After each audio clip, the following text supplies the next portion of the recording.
Oi, gente, voltei a fazer vídeo falando. Hoje eu tô aqui nesse jogo maluco, que eu não faço a mínima ideia do que tem que fazer, gente. Mas enfim, vamos lá. Ok.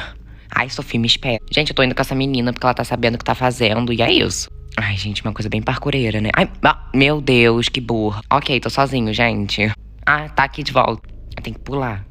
É pra pular, meu Deus do céu. É só pular. Gente, desisto, vou sozinho. Ai, gente, até que tá de boa, assim, não tem nada demais.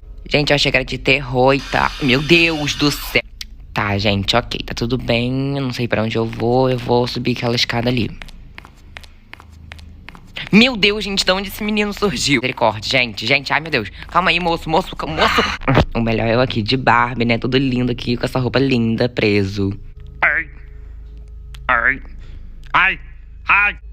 Oi, eu tava me esperando, vamos juntos. Ai, pô, né?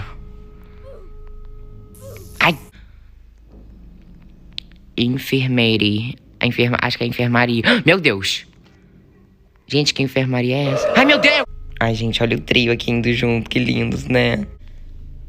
Pronto, agora é pra cá. Ai!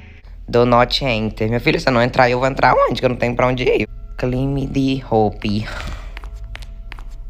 Meu Deus, tô ouvindo passo. Gente, tô ouvindo passo daquele moço. Ai, meu Deus, ele tá ali. Mas pra onde eu vou, gente? Eu não tô achando lugar. Ai, meu Deus, careca. Ele é careca. Quer saber? Eu vou pra onde a seta tá mandando eu ir. Ah, amei. Oi meninas, hoje eu vou ensinar como passar dessa fase. Vocês vêm aqui bem correndo, bem lindas. E ele tem um probleminha com barreiras. Então vocês vêm aqui, ó, gente, bem nessa barreirinha. Que ele tem problema com essa barreira. Mas vocês vêm, ó, e tem outra barreira. E eu também tenho problema com barreira. Aí vocês vêm, dão um pulão e sobe.